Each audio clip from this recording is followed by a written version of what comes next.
क्या बेहतरीन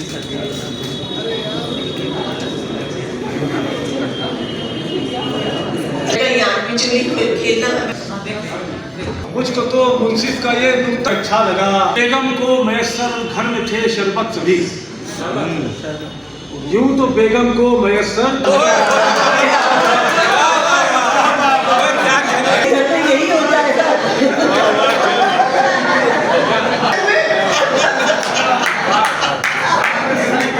शरबत कभी, पर उन्हें तो बस मेरा पूरे जगह अच्छा लगा। बहुत शुक्रिया।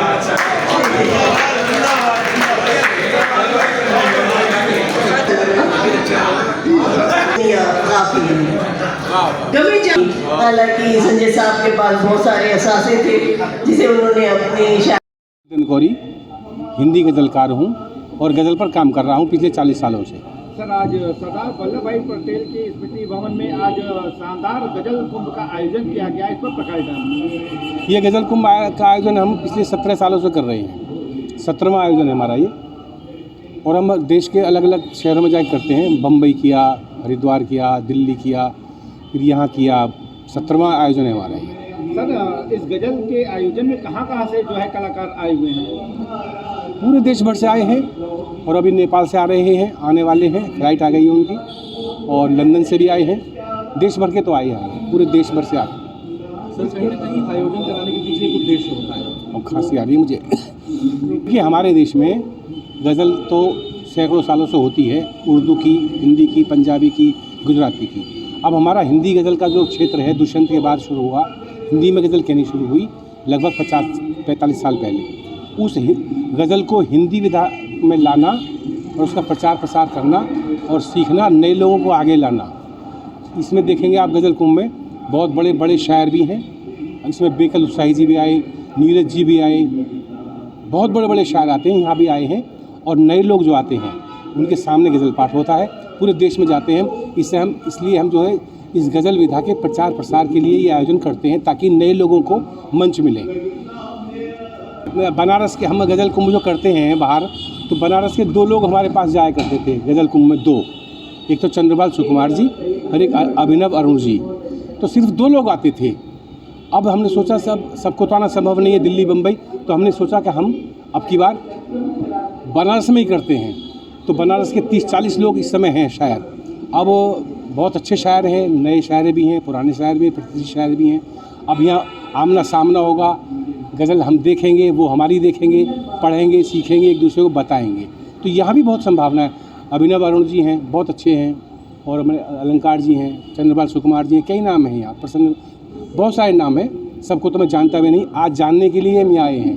30-35-40 लोगों का जो परिचय होगा हम आपस में, और हमारा उद्देश्य भी यही है कि हम जो फेसबुक पे देखते रहते हैं ना एक दूसरे को, फेसबुक पढ़ लिया, देख लिया, तो कम से कम पता तो लगे अभिनव अरुण ये हैं, चंद्रपाल ये हैं, दीक्षित दिनकौरी ये, यहाँ सब सैकड़ों लोग आएंगे, आते हैं, 2 दिन में चलेगा, सब परिचय होगा एक दूसरे का आपस में।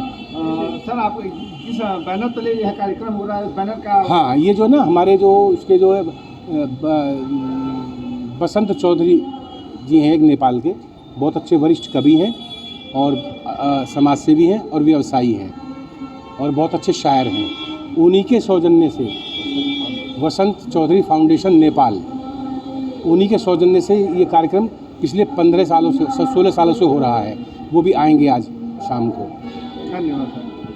महेंद्र अलंकार वाराणसी का हूँ, और जब मैंने सुना कि आदरणीय दीक्षित जी वाराणसी में गज़ल कुंभ करने वाले हैं, तो मुझे ये ख्याल आ गया कि अरे भाई, कुंभ तो 5 ही जगह लगता है, ये 6वां कुंभ कहाँ से लग रहा है। तो बड़ी खुशी हुई कि ये 6वां हमारा अदब का कुंभ लग रहा है, और ये दीक्षित दिनकौरी जी के द्वारा लग रहा है। खुशी हुई कि आज यहाँ गज़लों का भी एक ऐसा दौर ये लाने वाले हैं जो हिंदी गज़ल के मकसद को और उसके कामयाबी को एक बुनियाद देगी।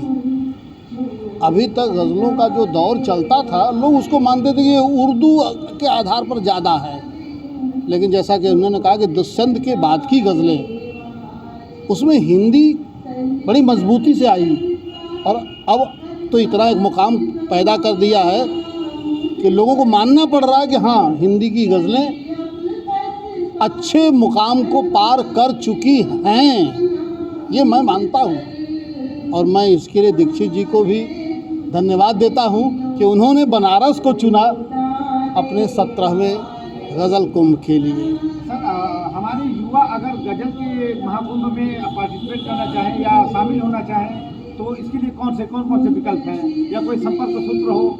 नहीं, ये संपर्क सूत्र भी है और विकल्प भी है। सिर्फ ये है कि अब ये चूँकि बाहर से आए, इनको यहाँ के बारे में उतनी जानकारी फ़ौरन तो नहीं मिल जाएगी। हम ही लोग हैं जो यहाँ के लोगों को जोड़ेंगे, और जब इस बार जोड़ दिए तब इनके पास तो खुद ही जानकारी इतनी हो गई लंबी कि अब किसी की ज़रूरत नहीं। इनके पास इनकी डायरी में इतने नाम दर्ज हो गए हैं कि अब कहने की बात नहीं है। इसी तरह कारवां बढ़ता जाएगा और हमारी मंजिल हमारे और करीब आती जाएगी, ऐसा हमें यकीन है। अब ये कार्यक्रम 2 दिवसीय है, इसके बारे में कुछ बताएं। अब 2 दिवसीय, देखिए पहला दिवस तो आज चल ही रहा है और इतना शानदार चल रहा है इसकी तैयारी, और इसमें लोगों का जो शामिल होने का हौसला है वो काबिल तारीफ़ है। देखने लायक, दूर दूर से आए, देश के कोने कोने से आए हैं, शायर हैं, शायरात हैं, तमाम है, और बाहर से भी आ रहे हैं, बाहर के मुल्कों से भी लोग आ रहे हैं। और पुराने जो कुंभ इन्होंने किए हैं 16 और कर डाले हैं, उसके जो है चश्मदीद गवाह हमारे अरुण जी हैं, अभिनव अरुण जी।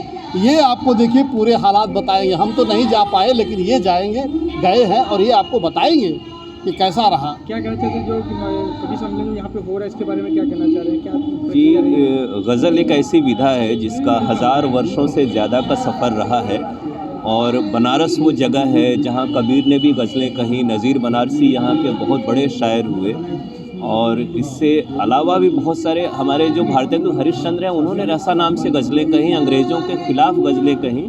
तो गज़ल एक इतनी मजबूत और समृद्ध विधा है जिसने पूरे दुनिया में अलग अलग भाषाओं में एक लंबा सफ़र तय किया है।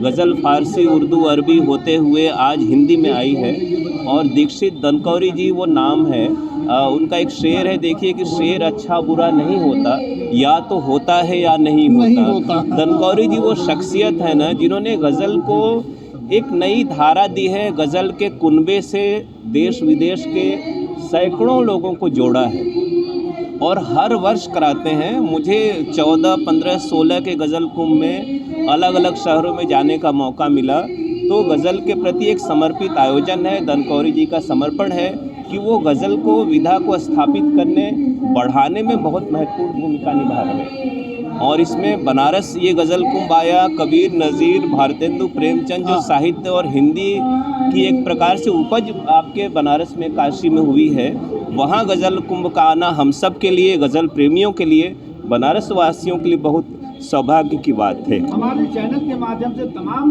गज़ल प्रेमियों के लिए क्या संदेश देना चाहेंगे? अभी आप पूछ भी रहे थे हमारे अलंकार जी से कि गज़ल विधा से अगर कोई जुड़ना चाहता है, दरअसल हम जगजीत सिंह, पंकज उधास, बेगम अख्तर, गुलाम अली, मेहदी हसन, इन सबको गज़लें सुनते तो हैं, लेकिन अगर गज़ल का शौक़ है कहने का, इनको सुनते सुनते, पढ़ते पढ़ते हमें गज़ल के प्रति अभिरुचि पैदा होती है। लेकिन गज़ल एक शास्त्रीय विधा है, थोड़ा सीखना पड़ता है, साधना करनी पड़ती है। तो आप पढ़ेंगे, गज़लकार आपके शहर में भी हैं, देश में भी हैं। अब तो इंटरनेट और सोशल मीडिया का ज़माना है। आप गज़ल कुंभ के आयोजक संस्था दनकौरी जी और तमाम शायरों से संपर्क रख सकते हैं। तो विधा को तराशिए, समझिए, कहिए। आप सबका, सभी गज़ल प्रेमियों का स्वागत है। और गज़ल कुंभ वो अवसर है कि आपको गज़ल से रूबरू कराने का एक मंच बनारस में आपके सामने आया है। बड़े गर्व की बात है ये। बहुत बहुत धन्यवाद। शुक्रिया।